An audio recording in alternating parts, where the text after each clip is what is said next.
الحمد لله الحمد لله رب العالمين نحمده ونستعينه ونستغفره ونعوذ بالله من شرور أنفسنا ومن سيئات أعمالنا من يهد الله فلا مضل له ومن يضلل فلا هادي له أشهد أن لا إله إلا الله وحده لا شريك له وأشهد أن محمدا عبده ورسوله أرسله بالهدى ودين الحق ليظهره على الدين كله ولو كره المشركون اللهم صل على محمد وعلى آل محمد كما صليت على إبراهيم وعلى آل إبراهيم إنك حميد مجيد اللهم بارك على محمد وعلى آل محمد كما باركت على إبراهيم وعلى آل إبراهيم إنك حميد مجيد أما بعد فإن خير الحديث كتاب الله وخير الهدي هدي محمد صلى الله عليه وسلم وشر الأمور محدثاتها وكل محدثة بدعة وكل بدعة ضلالة وكل ضلالة في النار أعوذ بالله من الشيطان الرجيم بسم الله الرحمن الرحيم يا أيها الذين آمنوا اتقوا الله حق تقاته ولا تموتن إلا وأنتم مسلمون يا أيها الناس اتقوا ربكم الذي خلقكم من نفس واحدة وخلق منها زوجها وبث منهما رجالا كثيرا ونساء واتقوا الله الذي تساءلون به والأرحام إن الله كان عليكم رقيبا يا أيها الذين آمنوا اتقوا الله وقولوا قولا سديدا يصلح لكم أعمالكم ويغفر لكم ذنوبكم ومن يطع الله ورسوله فقد فاز فوزا عظيما സ്നേഹം നിറഞ്ഞ സത്യവിശ്വാസികളും സത്യവിശ്വാസിനികളും പരമകാരുണികനും കരുണാനിധിയുമായ അല്ലാഹു സുബ്ഹാനഹു വ തആലയുടെ വിധികളും വിലക്കുകളും നിയമനിർദ്ദേശങ്ങളും ജീവിതത്തിൻ്റെ എല്ലാ മേഖലകളിലും പ്രത്യേകിച്ചും നമ്മുടെ രഹസ്യമായ നമ്മുടെ ജീവിതത്തിൽ കഴിവിൻ്റെ പരമാവധി കാത്തു സൂക്ഷിച്ച് ജീവിക്കണമേ എന്ന് എന്നോടെന്ന പോലെ തന്നെ നിങ്ങൾ ഓരോരുത്തരെയും ആദ്യമേ ഉണർത്തുന്നു, വസിയ്യത്ത് ചെയ്യുന്നു. ഹിജ്റ 150 ജീവിച്ചിരുന്ന പ്രസിദ്ധനായ ഒരു പണ്ഡിതൻ ഷഫീഖുൽ ബൽഖിയുടെ ശിഷ്യനായി പഠനം നടത്തിയിട്ടുള്ള ഹാത്തിമുൽ അസം ഒരിക്കൽ ഷഫീഖുൽ ബൽഖി തൻ്റെ വിദ്യാർത്ഥിയോട് ചോദിച്ചു, മുൻപ് മത്ത സഹബത്തനെ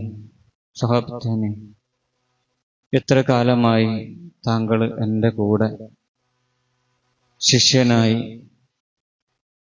പഠനം നടത്തിപ്പോരുന്നു? അപ്പൊ ഹാത്തിമുൽ അസം പറഞ്ഞു, ഒരു 33 വർഷമായി ഞാൻ അങ്ങയുടെ കൂടെയുണ്ട്. മുൻപ് 33 വർഷം ഞാൻ അങ്ങയുടെ കൂടെ എന്ത് ചെയ്യാണ്, അങ്ങയിൽ നിന്ന് പഠിച്ചുകൊണ്ടിരിക്കുകയാണ്. ഷഫീഖുൽ ബൽഖി ഉസ്താദ് വിദ്യാർത്ഥിയോട് ചോദിച്ചു, മാദാ തഅല്ലംത മിന്നി ഫി ഹാദിഹിൽ ഫത്ര. ഈ ഒരു ഇടവേളയിൽ എന്നിൽ നിന്ന് താങ്കൾ എന്താണ് പഠിച്ചത്? എന്താണ് താങ്കൾ എന്നിൽ നിന്ന് പഠിച്ചത്?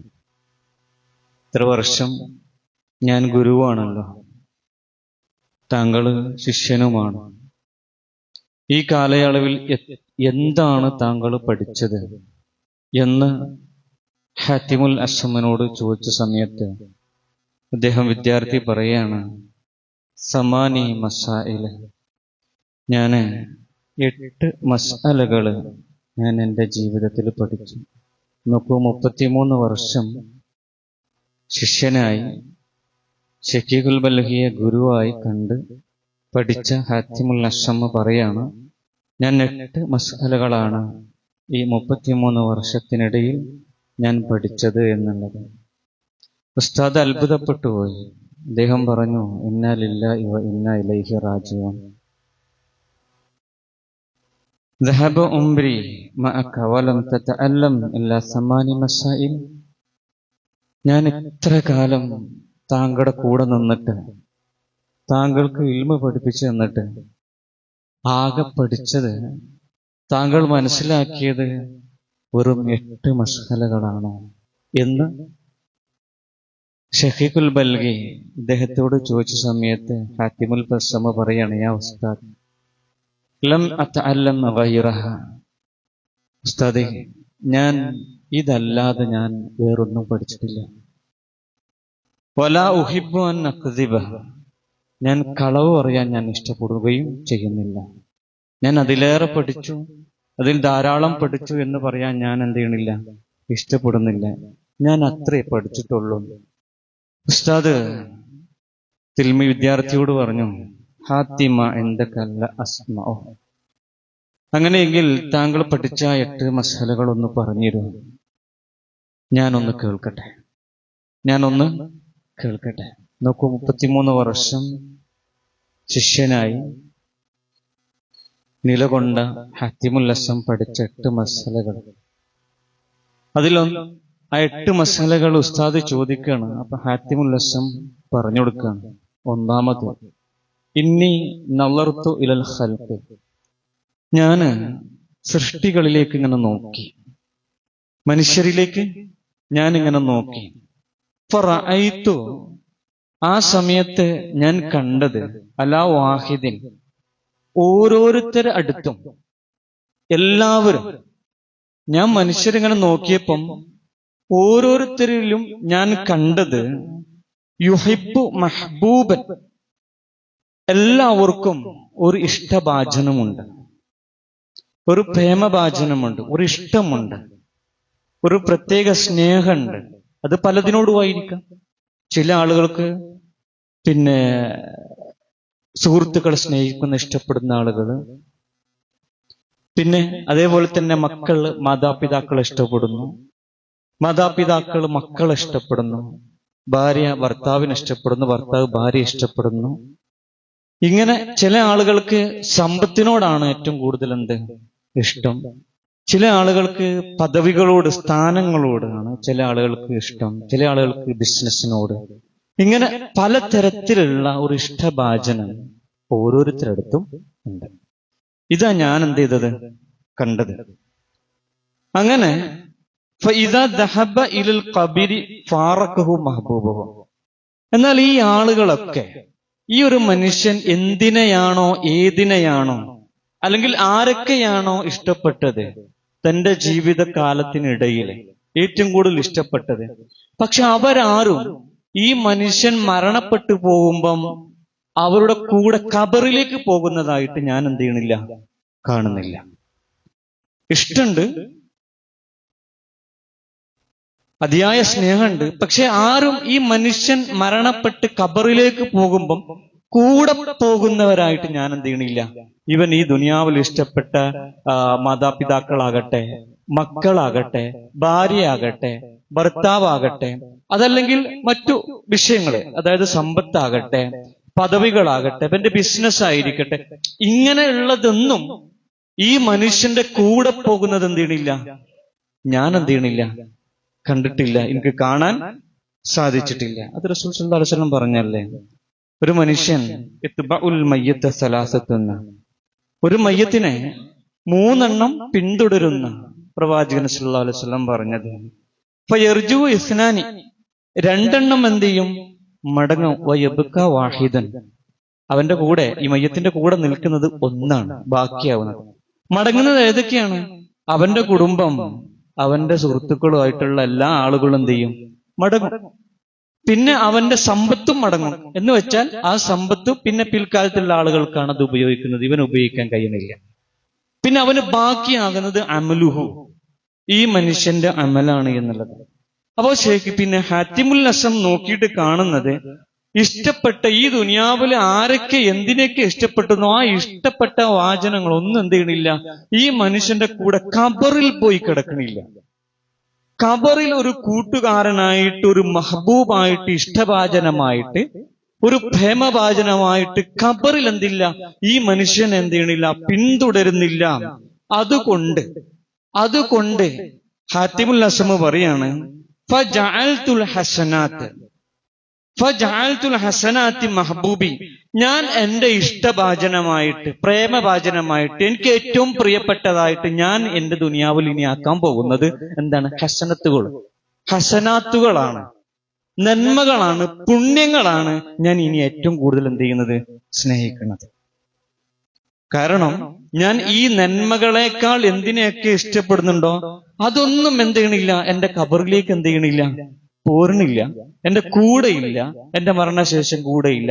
പക്ഷെ കൂടെ ആരാണ് ഉണ്ടാവുക? അത് റസൂൽ സല്ലല്ലാഹു അലൈഹി വസല്ലം അമലുഹു, അവന്റെ അമലുകളാണ് എന്ത് ചെയ്യണത്, അവന്റെ കൂടെ ഉണ്ടാകണത്. അപ്പൊ ഞാൻ എന്റെ ഖബറിൽ ഞാൻ ഒറ്റയ്ക്ക് നിൽക്കുന്ന സമയത്ത്, ഒറ്റക്കാവുന്ന സമയത്ത് എനിക്ക് എന്റെ കൂട്ടായിട്ട് ആരാണോ എന്റെ കൂടെ വരുന്നത്? എന്റെ ഹസനാത്തുകളാണ്. അപ്പൊ ഞാൻ ഇനി മുതൽ എന്താണ്? ഹസനത്തുകളെ സ്നേഹിക്കാൻ, ഇഷ്ടപ്പെടാൻ, അതിനെ കൂടുതൽ സ്നേഹിക്കാൻ. മറ്റതിനെ ഒന്നും സ്നേഹിക്കണ്ട, ഇഷ്ടപ്പെടേണ്ട എന്നല്ല, എല്ലാത്തിനും സ്നേഹിക്കണം, ഇഷ്ടപ്പെടണം. പക്ഷെ എന്റെ കൂടുതൽ ഞാൻ സ്നേഹിക്കുന്നത്, ഇഷ്ടപ്പെടുന്നത്, എന്റെ ഇഷ്ടഭാചനമായിട്ട് ഞാൻ ഹസനാത്തുകൾ എന്ത് ചെയ്ത് ഞാൻ മാറ്റി. ഫഇദാ ദഖൽതുൽ ഖബറ ദഖൽതു മഹി, അങ്ങനെ ഞാൻ ഖബറിൽ പ്രവേശിക്കുകയാണെങ്കിൽ എന്റെ കൂടെ ഖബറിൽ ആര് പ്രവേശിക്കും? എന്റെ ഹസനാത്തുകൾ എന്ത് ചെയ്യും? പ്രവേശിക്കും. അങ്ങനെ ഞാൻ എന്റെ ഹസനത്തുകളെ മഹബൂബായിട്ട് കണ്ടു എന്ന് ശഫീഖുൽ ബൽഗി പറയാണ്. റസൂലുള്ളാഹി സ്വല്ലല്ലാഹു അലൈഹി വസല്ലം പറഞ്ഞില്ലേ, ഇദാ മാത്തൽ ഇൻസാൻ, ഒരു മനുഷ്യൻ മരണപ്പെട്ടാൽ ഇൻഖത അമലുഹു, അവൽ നിന്ന് എന്റെ അമലുകളൊക്കെ എന്ത് ചെയ്യാണ്? മുറിഞ്ഞു പോവുകയാണ്. ഇല്ലാ ബിസലാസിൻ, 3 ഒഴികെ. 3 അപ്പോൾ എന്താണ്? ബാക്കിയുണ്ട് എന്നുള്ളതാണ്. ഏതാണ് ആ 3? റസൂൽ സല്ലല്ലാഹു അലൈഹി വസല്ലം പറഞ്ഞു, സ്വദഖത്തുൻ ജാരിയ, ഞാൻ പറയണ്ടല്ലോ. പിന്നെ അതേപോലെ തന്നെ ഇൽമൻ യുൻതഫിഉ ബിഹി, നല്ല അറിവുകൾ മറ്റുള്ളവർക്ക് പകർന്നു കൊടുത്തു, കുടുംബത്തിന് പകർന്നു കൊടുത്തു, മക്കൾക്ക് പകർന്നു കൊടുത്തു, സുഹൃത്തുക്കൾക്ക് പകർന്നു കൊടുത്തു. ആ അറിവുകൾ ഇങ്ങനെ പോകുന്നതിനനുസരിച്ച്, അവർ ഇബാദത്തുകൾ ചെയ്യുന്നതിനനുസരിച്ച് ഇവന്റെ ഖബറിലേക്ക് എന്ത് ചെയ്യും? വന്നുകൊണ്ടിരിക്കും. അതല്ലെങ്കിൽ നല്ല ഒരു ഗ്രന്ഥം എഴുതി, നല്ലൊരു പുസ്തകം എഴുതി, ആ പുസ്തകം പിൽക്കാലത്ത് ഇവൻ മരണപ്പെട്ട് കഴിഞ്ഞാലും ആ കിതാബ് ആരൊക്കെ എടുത്ത് വായിച്ച് പഠിക്കുന്നുണ്ടോ, അതിനനുസരിച്ച് പ്രവർത്തിക്കുന്നുണ്ടോ, അതൊക്കെ ഇവന്റെ ഖബറിലേക്ക് എന്ത് ചെയ്യും? വരും. അല്ലെങ്കിൽ നല്ലൊരു ഉപദേശം നൽകി, ആ ഉപദേശം ആളുകൾ ഇങ്ങനെ ഉപയോഗിച്ചുകൊണ്ടിരിക്കുന്നു, അത് കേട്ട്, അത് പഠിച്ചു, അത് ജീവിതത്തിൽ പകർത്തി, അപ്പോൾ എന്ത് ചെയ്യും? ഇതിങ്ങനെ ഇവന്റെ ഖബറിലേക്ക് എന്ത് ചെയ്യും? വരും. 3-ാമത് റസൂൽ സല്ലല്ലാഹു അലൈഹി വസല്ലം പറഞ്ഞു, വലദിൻ സ്വാലിഹൻ യദ്ഉലഹു, നല്ല ഒരു കുട്ടി, സ്വാലിഹായിട്ടുള്ള കുട്ടി, ആ കുട്ടി നമ്മുടെ മരണശേഷം ആ കുട്ടിയുടെ പ്രാർത്ഥന നമ്മിലേക്ക് എന്ത് ചെയ്യും? വന്നുകൊണ്ടിരിക്കും എന്നുള്ളത്. ഇതാണ് ഖബറിൽ എന്ത് ചെയ്യുക? നമ്മുടെ കൂടെ ഉണ്ടാവുക. അല്ലാത്തതൊന്നും എന്തുണ്ടാവില്ല, നമ്മുടെ കൂടെ ഉണ്ടാവില്ല. അതുകൊണ്ട് ഹസനാത്തുകളെ ഞാൻ അങ്ങനെ സ്നേഹിക്കാൻ തുടങ്ങി. സഹോദരിമാരെ, നമ്മൾ ആലോചിച്ച് നോക്കും, നമ്മുടെ ഹസനത്തുകളാണ് നമ്മുടെ ഖബറിൽ ഉണ്ടാവുക, വേറൊന്നും ഉണ്ടാവില്ല. നമ്മുടെ ഹസനത്തുകൾ, നമ്മൾ ചെയ്തിട്ടുള്ള ഒരു സുജൂദ് ഉണ്ടല്ലോ, അത് നമ്മുടെ കൂടെ ഉണ്ടാവും. അതിനെ സ്നേഹിക്കാൻ, അതിനെ മഹബൂബാക്കാൻ, അതിനെ ഇഷ്ടഭാചനമാക്കാൻ നമുക്ക് കഴിയണം. നമ്മൾ നമസ്കരിക്കുന്ന 2 റക്അത്ത് നമസ്കാരം, അതിനെ കൂടുതൽ സ്നേഹിക്കാൻ, ഇഷ്ടപ്പെടാൻ നമുക്ക് എന്ത് ചെയ്യണം? നമുക്ക് കഴിയണം. നമ്മൾ അള്ളാന്റെ മാർഗത്തേക്ക് ചെലവഴിക്കുന്ന സമ്പാദ്യം അതിനെ കൂടുതൽ ഇഷ്ടപ്പെടാൻ പള്ളിയാകട്ടെ, മദ്രസയാകട്ടെ, മറ്റു റിലീഫ് പ്രവർത്തനങ്ങളാകട്ടെ, മറ്റു സഹായങ്ങളാകട്ടെ, മറ്റുള്ളവർക്കുള്ള ഉപകാരങ്ങളാകട്ടെ, അത് സാമ്പത്തികമാണെങ്കിലും അത് ശാരീരികമാണെങ്കിലും നല്ല ഉപദേശങ്ങളായിട്ടാണെങ്കിലും ഇതൊക്കെയാണ് നമ്മുടെ ജീവിതത്തിലേക്ക് എന്ത് ചെയ്യുക, നമ്മുടെ ഖബർ ജീവിതത്തിലേക്ക് നമ്മുടെ കൂടെ ഉണ്ടാകുക. ഒന്ന് പറയട്ടെ, നല്ല വാക്ക് പോലും നമ്മുടെ ഖബറിൽ നമ്മുടെ കൂടെ ഉണ്ടാവും കേട്ടോ. നല്ല വാക്കുകൾ പോലും നമ്മുടെ ഖബറിൽ ഉണ്ടാവും കേട്ടോ. അതേപോലെ തന്നെ ആളുകളെ കാണുന്ന ഒന്ന് പുഞ്ചിരിക്കുന്നത്, ഒന്ന് സലാം പറയുന്നത്, ഇങ്ങനെയുള്ള ചെറുതും വലുതുമായിട്ടുള്ള എല്ലാ സൽക്കർമ്മങ്ങളും ഹസനാത്തുകളും നമ്മുടെ കൂടെ ഉണ്ടാകും. നമ്മൾ പറയുന്ന ദിക്റുകൾ നമ്മുടെ കൂടെയുണ്ടാകും. എല്ലാ പുണ്യ പ്രവർത്തനങ്ങളും നമ്മുടെ കൂടെയുണ്ടാകും. ഇങ്ങനെയുള്ള സൽക്കർമ്മങ്ങളല്ലാതെ ഒരു മഹബൂബും, നമ്മൾ ഇന്ന് ഇഷ്ടപ്പെടുന്ന ഒരു മഹബൂബും ഒരു പ്രേമഭാജനവും നമ്മുടെ കൂടെ ഖബറിൽ ഉണ്ടാവുകയില്ല എന്ന് ഞാൻ മനസ്സിലാക്കി എന്ന് ഹാത്തിമുൽ അസം ഷഫീഖുൽ വലിയോട് പറയാം. ഇതാണ് ഞാൻ മനസ്സിലാക്കിയത് എന്റെ ജീവിതത്തിലെ ഒന്നാമത്തെ മസല. അതുകൊണ്ട് ഞാൻ എന്റെ ഇഷ്ടവാചനമായ ഈ ഹസനാത്തുകൾ എന്ത് ചെയ്തു, ഞാൻ ജീവിതത്തിൽ കണ്ടു. കൂടുതൽ കൂടുതൽ ഹസനാത്തുകൾ, നന്മകൾ ചെയ്യാൻ ഞാൻ എന്ത് ചെയ്തു, പരിശ്രമിച്ചു. അതുകൊണ്ട് റസൂൽ സല്ലല്ലാഹു അലൈഹി വസല്ലം പറഞ്ഞു, ലാ തഹ്കിറന്ന മിനൽ മഅറൂഫി ശൈഅൻ. നിങ്ങൾ ഒരു ചെറിയ ഒരു പുണ്യങ്ങൾ പോലും നിങ്ങൾ നിസ്സാരമാക്കി കളയരുത് എന്നുള്ളതാണ്. ഇതിന്റെയൊക്കെ വില അറിയുന്നത് എപ്പോഴാണെന്നറിയോ, ഇതിന്റെ മൂല്യം അറിയുന്നത് എപ്പോഴാണെന്നറിയോ, ഒറ്റക്കാണ സമയത്ത്. നമ്മൾ ഒറ്റക്കാണ് എപ്പോഴാണ്? നമ്മുടെ മരണശേഷം. നമ്മുടെ മരണത്തിന് മുമ്പ് പലരും നമ്മുടെ കൂടെയുണ്ട്. മരണത്തിന് ശേഷം നമ്മൾ ഒറ്റക്കാണ്. നമ്മൾ എന്ത് ചെയ്യണത്? ഖബറിൽ കിടക്കുന്നത് ഒറ്റക്കാണ്. ആ ഖബറിൽ നിന്ന് എഴുന്നേറ്റ് അള്ളാന്റെ അരികിലേക്ക് പോകുന്നത് നമ്മൾ ഒറ്റക്കാണ്. അള്ളാന്റെ മുമ്പിൽ നിൽക്കുന്നത് നമ്മൾ ഒറ്റക്കാണ്. ഈ ഒറ്റക്കാവുന്ന സമയത്താണ് ഈ ഹസനത്തുകളുടെ വില എന്ത് ചെയ്യുന്നത് നമുക്ക് മനസ്സിലാകുന്നത്. അതുകൊണ്ട് ഹസനത്തുകളെ പരമാവധി എന്ത് ചെയ്യുക, സ്നേഹിക്കാൻ, കൂടുതൽ അതിനെ സ്നേഹിക്കാൻ, അത് ജീവിതത്തിന്റെ ഭാഗമാക്കാവാൻ നമ്മൾ ശ്രമിക്കുക. അള്ളാഹു നമ്മെ അനുഗ്രഹിക്കുക.